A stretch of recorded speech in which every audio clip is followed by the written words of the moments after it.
Okay. Good evening, everyone. So, अब मुझे पता है कि लिमिट्स तुम्हाला खूप आठवत असेल, but before this lecture, just do a quick revision on it, and we are moving forward with next method. Limits ला कसं solve करायचं? That is called method of substitution. So, next method in limits is called method of substitution. Okay, so in this method आपण means it is one of the methods to solve limits. तर कसं solve करायचं की आपण त्यांना substitute करत राहू लिमिट्सला and not exactly limits, usually not 100% of the time, but most of the time we substitute denominator. तुम्हाला हळूहळू समझेल. ओके, ये मेथड के मैं कुछ अनसॉल्व एग्जांपल्स भी आपको छुड़ा के दूंगा so that आपको आदत हो जाएगी इसकी. So example 1 method of substitution मध्ये evaluate limit x tends to 0 of x tends to pi by 2 of cos x upon x minus pi by 2, cos x upon x minus pi by 2. So इसकी और एक trick है. Trick अशी आहे कि you need to substitute जो zero डाल रहा है, मतलब जो जीरो ला रहा है.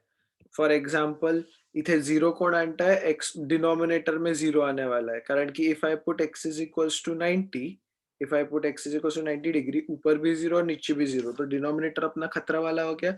सो किसको सब्स्टिट्यूट करना है? जो डिनोमिनेटर में अपने को खतरा लाके देने वाला है. तो काय आहे? Put x minus pi by 2 is equals to t. Therefore, x is equals to t plus pi by 2 या pi by 2 plus t लिखता हूं मैं. ये pi by 2 इधर चला गया, तो वो क्या हो गया? pi by 2 plus t. Okay, substitution झाला. पर सगळ्यात important in any calculus part, whenever you do substitution, क्या करना पड़ता है तुमको लिमिट भी चेंज करनी पड़ती है. विदाउट उसके चलता नहीं अपने को. तो लिमिट कशी चेंज होणार पहा. जैसे जैसे मतलब as x tends to pi by 2, मतलब अगर मैंने ये वाले इक्वेशन में, मैं रेड से मार्क कर रहा हूँ, जो सब्स्टिट्यूशन वाला इक्वेशन है माझं, उसमें x के जगह पाई बाय 2 डाला, मतलब जैसे जैसे x उधर पाई बाय 2 की तरफ जा रहा है, t मेरा 0 की तरफ जा रहा है, बिकॉज x के जगह अगर पाई बाय 2 डाल दिया तो t क्या होता है मेरा? 0. Now that's your limit now. Okay, so limit कशी झाली? नाव अपना इक्वेशन म्हणजे फायनल है limit t tends to 0 of x के जगह cos of pi by 2 plus t upon नीचे आएगा t. अब 3 का सवाल, पाई बाय 2 प्लस टी कौन सा quadrant? Fourth quadrant, sorry first, sorry second quadrant. मैं भी फोर्थ फर्स्ट में जा रहा हूँ. पाई by 2 plus theta second quadrant. Second quadrant में कॉस क्या रहता? निगेटिव. पर पाई बाय 2 जादू की छड़ी है, तो कॉस का क्या होने वाला? Sine. So what we get is limit t tends to 0 of minus sine t upon t. Minus sine को बाहर निकाला तो we get limit t tends to 0 of sine t upon t. ये कुछ जाना पहचाना दिख रहा है? यस, क्योंकि इसका डायरेक्ट आंसर क्या रहता है? हा वाला यूज करते हो अपन. Theta tends to 0 of sine theta by theta is equals to 1. तो ये इसके समान दिख रहा है युजिंग मध्ये. ओके, सो आंसर काय आलं तुमचं? -1. This is how you use method of substitution. किसको सब्स्टिट्यूट करना है? जो तुमको जीरो लाके देने वाला है. कोणाला टाकायचं है? जो तुमको जीरो लाने वाला है. अब ये डिनोमिनेटर में जीरो लाने वाला था, x माइनस पाई बाय 2 किया तो म्हणून आपण त्याला हे टाकलं. धीरे धीरे धीरे धीरे और क्लियर होगा. Second question, evaluate limit x tends to a of cos x minus cos a upon x minus a. Upon x minus A. Zero कौन लाने वाला है डिनोमिनेटर में? x माइनस ए जीरो लाने वाला है, बिकॉज उधर ही खतरा है ना अपना। अगर मैंने x के जगह a डाला तो डिनोमिनेटर में जीरो ला रहा, न्यूमरेटर में भी लाता है वो जीरो, बट खतरा का है डिनोमिनेटर में। So put x minus a is equals to t. Therefore, x is equals to a plus t या t plus a, जैसे भी तुमको लिखना है।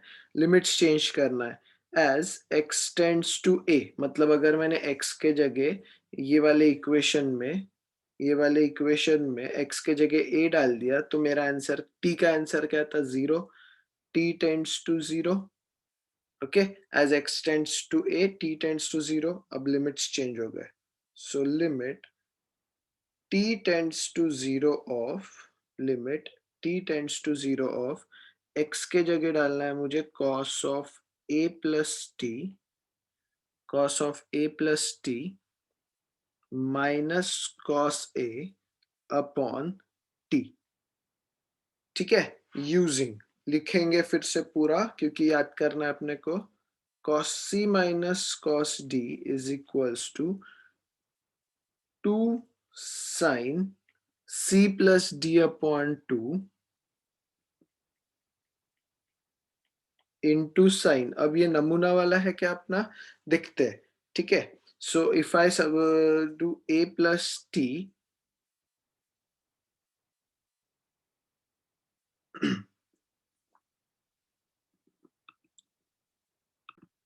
ओके, सो इथे काय येणार आहे? d minus C upon 2। So by that logic ये मेरा पूरा का पूरा c हो गया और ये मेरा d हो गया। तो limit t tends to zero of cos c plus d, which is a plus t plus a plus t plus a upon 2 into not cos 2 sin into sin a minus of so I'm going to write it directly, but ठीक नहीं, चलो नहीं लिखते directly। a minus a plus t upon 2, okay, whole upon t। ये तो शुरू ही है अपना, whole upon t। Now limit t tends to 0 of 2 sine of 2a plus t, 2a plus t upon 2, ये एक हुई अपनी bracket, into sine of a minus a गया, पर ये माइनस साइन इसको भी माइनस करने वाला है, इसलिए sine of minus t upon 2 whole upon t। Okay, limit में यू कैन मतलब अपन उसको अलग अलग कर सकते हैं। तर मी कसं लिहितोय पहा, limit t tends to zero of 2 sine of 2a plus t upon 2। बोलोगे सर ये हमको सपना गिरने वाला क्या? नाही, त्याचं मागचं लॉजिक आहे की मी असं वेगळं वेगळं का करतोय त्याला, into limit t tends to zero of sine of minus t over 2 upon t, minus t by 2 upon t. Okay, तो मैंने आप बोलोगे सर ऐसे-ऐसे करने का हमको सपना गिरने वाला क्या कि ये टी इसको ही जाएगा, इसको क्यों नहीं जाएगा? एब्सोल्युटली तुम्हारे दिमाग में करेक्ट क्वेश्चन आ रहा है। टी एक ही है। अब वो आइदर इसको एक तो दूसरे वाले को जाएगा, नहीं तो पहले वाले को जाएगा। पर अगर मैंने पहले वाले टर्म में, हाँ, जो ये जो टर्म है मैं रेड में जिसको अंडरलाइन करने वाला हूँ, वो टर्म में मुझे बताओ, अगर मैंने t को 0 डाला तो मेरा मुझे कोई फ़र्क पड़ता है क्या? नहीं, मेरे डिनोमिनेटर में 0 नहीं आता। ठीक है? तो इथे t ला पर अगर मैंने यहाँ पे साइन ऑफ माइनस t में t के जगह 0 डाला तो मेरा फ़र्क पड़ रहा था। तो इसलिए मैंने इधर जिसको t के लिए फ़र्क ही नहीं पड़ रहा था, उधर t डाला। So what did I get is, मैं उधर t को 0 डालूँगा, so I get sine of twice a plus 0 upon 2। अब इसको 1 जो मैं ब्लू में मार्क करूंगा अभी, इसको 1 लाने के लिए इसका जो न्यूमरेटर मतलब साइन के साथ जो एंगल है वो और डिनोमिनेटर का एंगल सेम चाहिए। तर मी काय करतो आहे, मायनस साइन बाहेर काढतो, limit t tends to 0 of sine t/2। अब यहाँ पे t/2 चाहिए तो डिनोमिनेटर में भी t/2 चाहिए। एज आई सेड मुजोर है ही अपन पहले से, जो ऊपर चाहिए वो नीचे दिखना ही चाहिए। वहां पे मैंने t/2 तो कर दिया। अब अगर मैंने डिनोमिनेटर को 2 से डिवाइड किया है तो मैं डिनोमिनेटर में ही 2 से उसको मल्टीप्लाई भी करूंगा।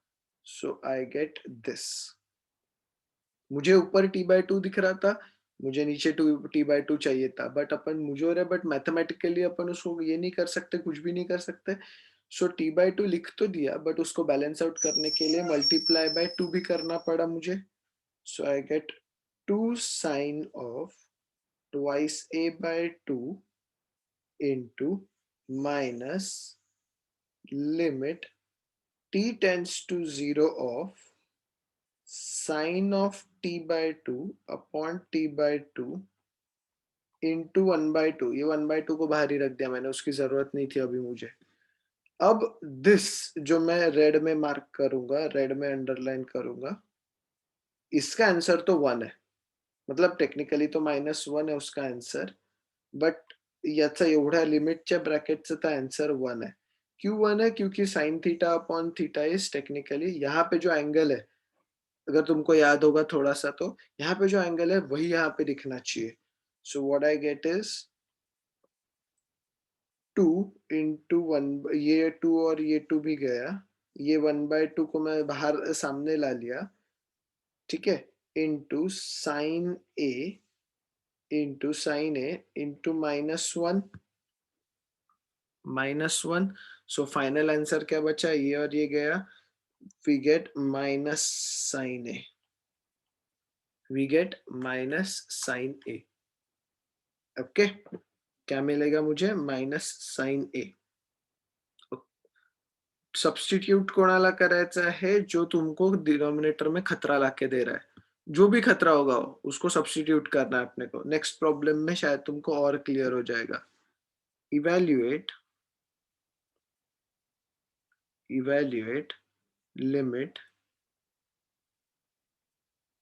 t tends to 1 of 1 plus cos pi x upon 1 minus x square. Okay, तो ये तो भाई मेरे को जीरो ही लाके दे रहा है, डिनोमिनेटर जीरो लाके दे रहा है। डन,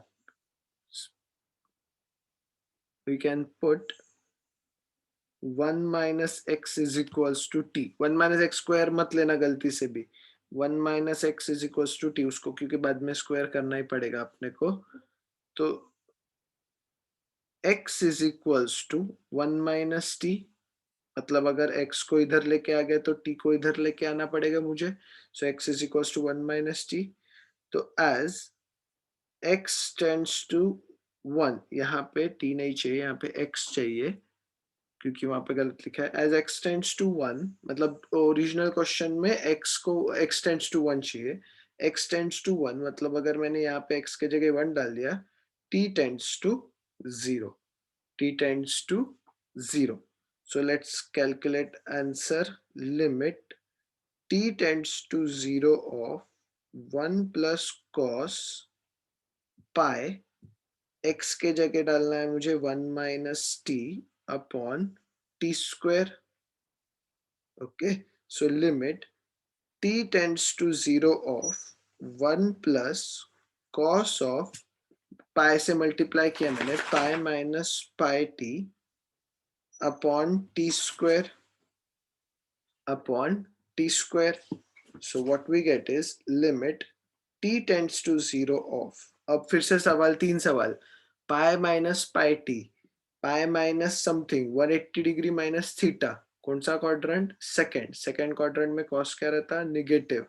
बट पाई पाई जादू की छड़ी है क्या अपनी? नहीं, तो उसका क्या हो जाएगा? कॉस ही रहेगा बट निगेटिव हो जाएगा। So what we get is 1 minus cos pi t upon t square upon t square.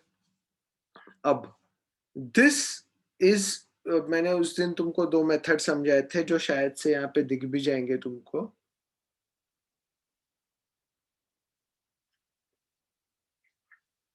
Okay, this two method, this was method 1 कि इसका आंसर ये जो रहता है, इसका आंसर मैं रेड में मार्क करूंगा, इसका आंसर इज ऑलवेज 1/2। इसका आंसर क्या रहता है? 1/2। बस यहाँ पे x और यहाँ पे x स्क्वायर चाहिए। अपने यहाँ पे पाई टी है, तो यहाँ पे भी पाई टी का होल स्क्वायर चाहिए। ओके, तो वो कैसे लाते हैं वो देखेंगे, वो जुगाड़ है, उसका कोई प्रॉब्लम नहीं अपने को। पर we need this information very clearly. Method 1, 1 minus cos x को मल्टीप्लाई एंड डिवाइड करना पड़ता है, 1 plus cos x, 1 plus cos x. Okay, तो वो 2 sine square x/2। Method 2, method 2 is this, ये मेथड 2 है। ओके, ये मेथड 2 है। I am going to use method 2 क्योंकि तुमको 12th स्टैंडर्ड में मोस्टली मेथड 2 यूज करना है, तुमको मल्टीप्लाई एंड डिवाइड वगैरह नहीं करते बैठना है। सो यूजिंग, लगे तो मैं हर एक यूजिंग तुमको लिख के दूंगा, कोई प्रॉब्लम नहीं मेरे को। But we are going to solve by method 2। So using, red मध्ये लिहितोय मी, using 1 minus cos 2 theta is equals to 2 sin square theta. Okay, 1 minus cos 2 theta is 2 sin square theta. So 1 minus cos theta is equals to, यहाँ पे 2 था तो यहाँ पे theta आ गया, is 2 sin square theta by 2। यहाँ पे theta है तो यहाँ पे theta by 2 आ गया। अब मैं ये सेकेंड वाला यहाँ पे यूज करने वाला हूँ। So what I get is limit t tends to 0 of 1 minus cos pi t। Theta कौन है यहाँ पे? अभी पाई टी, तो उसका आधा होगा 2 sin square pi t by 2 upon t square, upon t square. ये 2 को बाहर निकाल रहा हूँ मैं, उसका कुछ काम नहीं है। 2 into limit t tends to 0 of, अब मैं देखो कैसे लिख रहा हूँ इसको, sine of pi t by 2 upon T whole square, क्योंकि दोनों के पास स्क्वायर है इसलिए 2 को बाहर निकाल दिया मैंने। न्यूमरेटर भी स्क्वायर है और डिनोमिनेटर भी स्क्वायर है, तो क्या यूज करते हो अपन? ए स्क्वायर अपॉन बी स्क्वायर होगा तो उसको ए अपॉन बी का होल स्क्वायर लिखते हैं। तो मैंने यहाँ पे भी नेक्स्ट स्टेप में वही किया। क्या किया मैंने? A square upon B square था तो उसको ए अपॉन बी का होल स्क्वायर लिख दिया। अब लिमिट इतका मस्त है की limit can go inside the bracket जरी त्याला स्क्वेअर वगैरेची गरज नाही तरी। Pi T upon 2 upon T whole square. Very interesting. अब जो मैं रेड में मार्क करूंगा वो ब्रैकेट के अंदर वाली टर्म को 1 लाने के लिए, क्योंकि मेरा साइन के टर्म्स में तो आ गया, उसको 1 लाने के लिए क्या करना पड़ता? ये जो है यहाँ पे साइन के साथ जो बैठा है वही मुझे नीचे चाहिए, तो ठीक है, चाहिए तो मैं मुजोर हूँ भाई, मैं उसको ले लूंगा। मला जसं पाहिजे मी तसं लिहिल त्याला, पण हेही मुजोर, but we are bound by mathematics. So if I am doing this, मतलब यहाँ पे टी के जगह मैं लिख रहा हूँ पाई टी बाय 2 क्योंकि चाहिए मुझे वैसे। तो since I am doing that, मैंने एक्स्ट्रा क्या किया, मैंने पाई बाय 2 से मल्टीप्लाई किया डिनोमिनेटर में। तो मुझे पाई बाय 2 से डिवाइड भी करना पड़ेगा डिनोमिनेटर में, मतलब मुझे उल्टा करना पड़ेगा 2 बाय पाई, सो दैट ये 2 और 2 कैंसिल हो गया। मैं इसको ऐसे लिख रहा हूँ, मतलब ज्यादा कंफ्यूजन नहीं होगा। 2 और 2 कैंसिल हुआ, पाई और पाई कैंसिल हुआ, we are back to original. Means I am mathematically not changing anything, I am just adding few things and balancing it out क्योंकि मुझे दिख रहा है मुझे चाहिए। सो मी काय करेल आता पहा इथे, मैं कोई टर्म भूल गया क्या? एक्चुअली तो नहीं, so I am not forgetting anything, बस यहाँ पे होल स्क्वायर भूल रहे अपन। मैं होल स्क्वायर भूल गया था, बाकी कुछ नहीं। अब इसको होल स्क्वायर के बाहर निकालूंगा तो इसका स्क्वायर हो जाएगा। So 2 into limit t tends to 0 of sine pi t by 2 upon pi t by 2, ये तो दो आ गए सेम, होल स्क्वायर। इसको होल स्क्वायर के बाहर निकाला, 2 बाय पाई डिनोमिनेटर में, तो उसको उल्टा करके मैं ऊपर भेज दूं, तो वो हो जाएगा पाई बाय 2 का होल स्क्वायर, पाई बाय 2 का होल स्क्वायर, क्योंकि होल स्क्वायर है ना, सबको क्लियर होगा, और लॉज ऑफ इंडाइसिस के हिसाब से वो बाहर जाके भी स्क्वायर होगा। इसका आंसर तो है 1, इसीलिए अपन ने उसको जुगाड़ किया ना, कि त्याचा आंसर काय था 1. So we get 2 into 1 into pi square by 4, 1 and 2. Final answer is pi square by 2. Final answer is pi square by 2. Okay, सो आज अपन इतना ही देखने वाले हैं, सिंस अपन बहुत दिनों बाद पढ़ रहे हैं। आई विल सजेस्ट, अगर तुमको याद नहीं होगा तो क्विकली एक रिवीजन करूंगा लिमिट्स की, जो जो अपन ने अभी तक पढ़ा है, एंड फिर ये लेक्चर देखना। Okay, from tomorrow it will be, the lecture will be uploaded at 11:30 AM every day, जब तक अपना लिमिट और कंटिन्यूटी खत्म नहीं होता। ओके।